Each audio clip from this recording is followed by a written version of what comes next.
'Tis the season for wrapping. Normally it's gifts, but here on the Oklahoma Joe's Smoke Lab, we do things a little bit differently. Today I'm wrapping ribs like it's Christmas morning. Banana leaves, parchment paper, pizza dough, and yes, our old friend foil. We're about to find out which holiday wrapping gives us the juiciest, most tender, delicious ribs. And last time I wrapped ribs in plastic, so anything is really an improvement over that. We're mixing curiosity, science, and a little bit of holiday goofiness, so let's get weird about it. Let's get smoky and let's get smoking.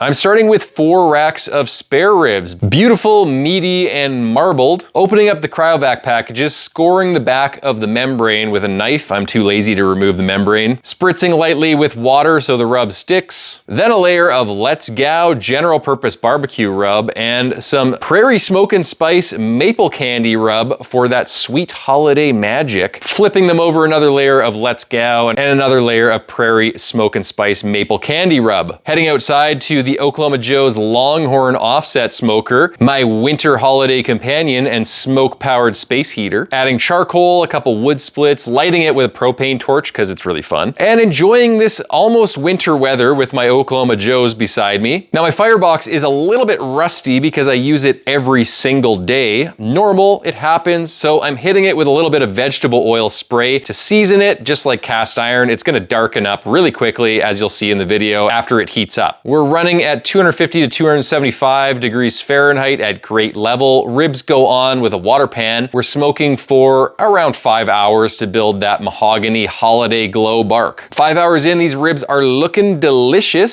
so it is time to wrap these babies like a present. Starting with a classic, laying down sauce, ribs meat side down, more sauce onto the foil, and then I'm folding them into a neat little packet that's easy to open and close for probing to determine when they're done. Clean, simple, reliable, just like Santa. Now moving on to parchment paper. It gets a bad rap in barbecue. People think it melts because old school parchment paper was wax lined, and yeah, wax is gonna melt. But modern culinary parchment paper is silicone lined, high heat, and totally safe. So I'm laying down some sauce, ribs on, sauce on top, then wrap it like butcher paper, basically. It doesn't cling as well as butcher paper because it's all non-stick, but it looks surprisingly close to what a butcher paper wrapped rack of ribs would look like. Moving on to banana leaves. I picked up 7 huge banana leaves for just a couple bucks at my local Asian grocery store. They are surprisingly cheap. Laying down some sauce, wrapping these ribs like a Florida vacation gift basket. And by the way, the banana leaves smell amazing, and they were also really surprisingly easy to use. Moving on to something admittedly kind of crazy, pizza dough. Yes, pizza dough. Laying down some rolled out dough, saucing it, ribs go on, more sauce, then I'm wrapping it entirely in dough until it's a kind of full bread loaf of ribs situation. Is this insane? Yes. Will it work? We're gonna find out. All 4 racks go back on the smoker at 300 degrees Fahrenheit, so we're bumping them up a little bit, and we're gonna keep rolling the smoker until they hit around 203 degrees internal and probe tender. 2 hours later, the banana leaf ribs were at 195, pretty good. Pizza dough ribs were at 176, pretty slow. Parchment paper ribs, 177, slow. Foil ribs were 202 to 203, and they were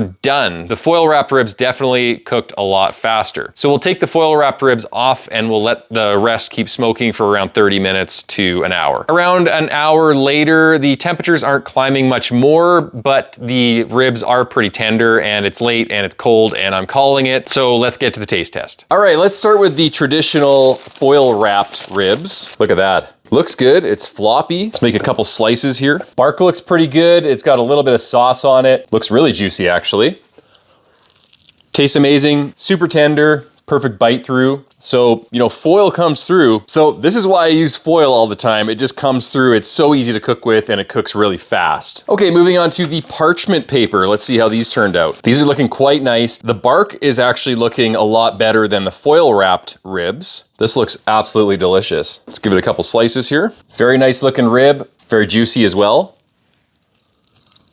It tastes exactly the same as the foil wrapped rib, a little bit better bark for whatever reason. Maybe it was allowing some steam to escape and that's why it preserved the bark a little bit more. Maybe it got some smoke penetration because the parchment paper wasn't airtight. The one thing I do notice is that it's a little less tender than the foil wrapped ribs and it took a lot longer to cook. Okay, now for the pizza dough wrapped ribs. This one is just crazy. One of the more crazy things I've done. So what I've noticed is it looks like a loaf of bread on the top, but on the bottom, I think because all the moisture was pooling on the bottom, it's kind of soggy and falling apart and you can see the ribs through it. So let's break this thing open. You can just kind of slide the ribs right out of it. And surprisingly, there's a little bit of bread residue on there, but it's not that bad. Let's taste this bread.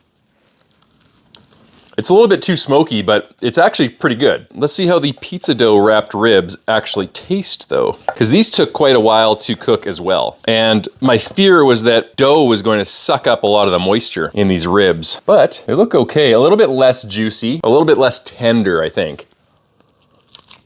Actually pretty tender, pretty good. The surface of the rib smells a little bit bready, a little bit yeasty, but other than that, it's a pretty good rib. Okay, and last but not least, the banana leaf wrapped ribs. These are super dark now. Smells amazing. It smells like really fragrant lemongrass, and I'm interested to see if that flavor carries through to the ribs. Nice and glistening, the ribs look really good. And the banana leaf adds a little bit of pizzazz and presentation as well. It's kind of fun. I had a bunch of leftover banana leaves last night from this video, so I decided to put a bunch of cooked rice in little banana leaf packages with some lemon and olive oil, some herbs, and some chicken. And then I put the packages in the oven and I made little lemon chicken rice packages for dinner. My kids loved them because they got to open up the banana leaf packaging and it was kind of like unwrapping a present. So it was really cool and it made me think, you know, a lot of barbecue is just about having fun and presentation. So this is one of those things that you could do as a novel thing to kind of jazz it up a little bit, add a little bit of excitement. Okay, that's pretty juicy actually. My hope is that this is kind of similar to the foil wrapped ribs. The banana leaf, as long as it's not ripped, it does rip pretty easily, but as long as it stays intact, it looks to be pretty watertight. Really good, super tender, just as tender as the foil wrapped ribs, and it has a little bit of a banana leaf smell to it, and the banana leaf smell is like lemongrass, so it actually has a little bit of a lemongrass type smell and taste to it, which I think is really good. Yeah, these ribs are actually really good. The only downside I would say is that the banana leaf ribs cooked slower than the foil ribs. The foil ribs just cooked way faster than everything else. So final opinion on everything, the pizza dough wrapped ribs, don't try that at home. Didn't really work that well. It did create edible ribs, but it's just not worth the effort. The parchment paper wrapped ribs, they were really good. So if you don't have butcher paper, you know, parchment paper is a good substitute. The banana leaf wrapped ribs surprisingly turned out really good, and they had a little bit of a lemongrassy type flavor on them as well, which I really liked. And I think the presentation of unwrapping banana leaf wrapped ribs at the table is really cool. But ultimately, I liked the foil wrapped ribs the best, not necessarily for the taste. All the ribs tasted very similar. It's just that the foil wrapped ribs cooked a lot faster. The foil was easier to handle. There was less leaks, and foil is really easy to obtain. And it's cheap. Now, the banana leaves surprisingly aren't that expensive. I think it was like $2 for 4 giant leaves that could probably wrap, I don't know, 6 racks of ribs for $2. So it's pretty cheap to buy banana leaves, but the foil was just much easier to use. Thanks so much for watching, guys. If you have any other ideas for experiments you'd like to see on the Smoke Lab, let me know in the comment section below. And until next time, happy smoking.